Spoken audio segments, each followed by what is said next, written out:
வணக்கம் நண்பர்களே. என் பெயர் லதா. எனக்கு இப்போது 50 வயது. இந்த சம்பவம் நடந்தது எனது 35வது வயதில் எனக்கு திருமணமாகி 15 வருடங்கள் கழித்து நடந்த ஒரு நிகழ்வு இது. இந்த சம்பவம் ஒரு ரயில் பயணத்தில் நடந்தது. அன்று நான் என் அலுவலக பணி காரணமாக கோயம்புத்தூரிலிருந்து பெங்களூருக்கு ரயிலில் பயணித்தேன். நான் நல்ல வசதியுடன் வாழ்பவள் என்பதால் எப்போதும் முதல் வகுப்பு பெட்டியிலேயே பயணிப்பேன். என்னுடன் அந்த முதல் வகுப்பு பெட்டியில் ஒரு 28 வயது இளைஞனும் பெங்களூருக்கு செல்வதற்காக அமர்ந்திருந்தான். ரயில் மதியம் 3 மணிக்கு சரியாக புறப்பட்டது. அந்த பெட்டியில் நானும் அவனும் மட்டுமே இருந்தோம். அவன் தன்னை அறிமுகப்படுத்திக் கொண்டான். தன் பெயர் அருண் என்றும் பெங்களூரில் படிப்பதாகவும் விடுமுறை முடிந்து திரும்புவதாகவும் கூறினான். நானும் அவனிடம் என்னை அறிமுகப்படுத்திக் கொண்டேன். ரயில் கிளம்பி 15 மணி நேரத்திற்கு மேலாகியிருந்தது. இருவரும் அமைதியாக பயணித்துக் கொண்டிருந்தோம். மாலை 6 மணிக்கு ஒரு நிறுத்தத்தில் ரயில் நின்றது. அவன் இறங்கி என்னிடம் கேட்காமல் 2 காப்பியும் பஜ்ஜியும் வாங்கி வந்தான். அதில் எனக்கு ஒரு காப்பியையும் பஜ்ஜியையும் கொடுத்தான். நான் நன்றி சொல்லி வாங்கி சாப்பிட்டேன். பிறகு அரை மணி நேரம் கழித்து ரயில் மீண்டும் புறப்பட்டது. ரயில் கிளம்பியதிலிருந்து இரவு 9 மணி வரை நாங்கள் பலவிதமான கதைகளை பேசிக்கொண்டே பயணித்தோம். இடையில் அந்த பேச்சும் வந்தது.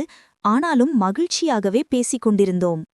இரவு 9 மணிக்கு ரயில் நின்றபோது நான் முன்பே ஆர்டர் செய்து வைத்திருந்த புளிசாதத்தை இருவரும் சாப்பிட்டோம்.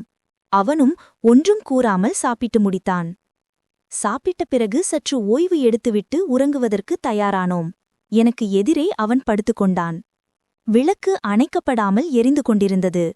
அவன் ஒரு துண்டு மாற்றிக்கொண்டு உறங்கத் தொடங்கினான். இரவு 11 மணி இருக்கும். நான் கழிவறைக்கு செல்ல எழுந்தேன். அவனை பார்த்தவுடன் எனக்கு ஒரு அதிர்ச்சி ஏற்பட்டது.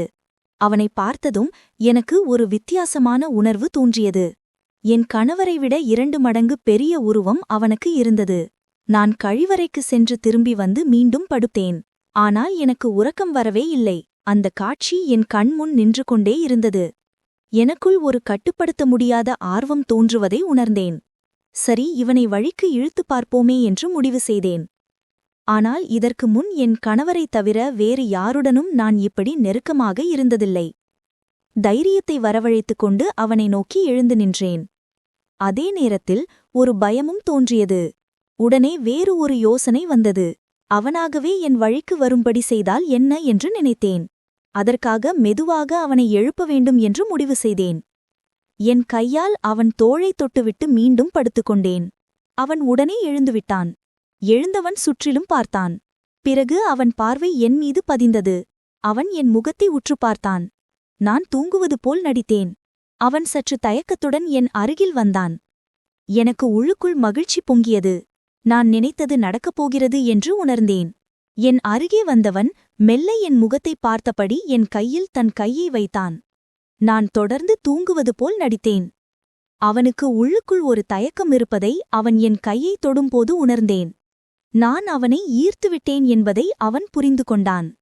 சரி, முதலில் நான் நினைத்ததை நிறைவேற்ற வேண்டும் என்று முடிவு செய்தேன்.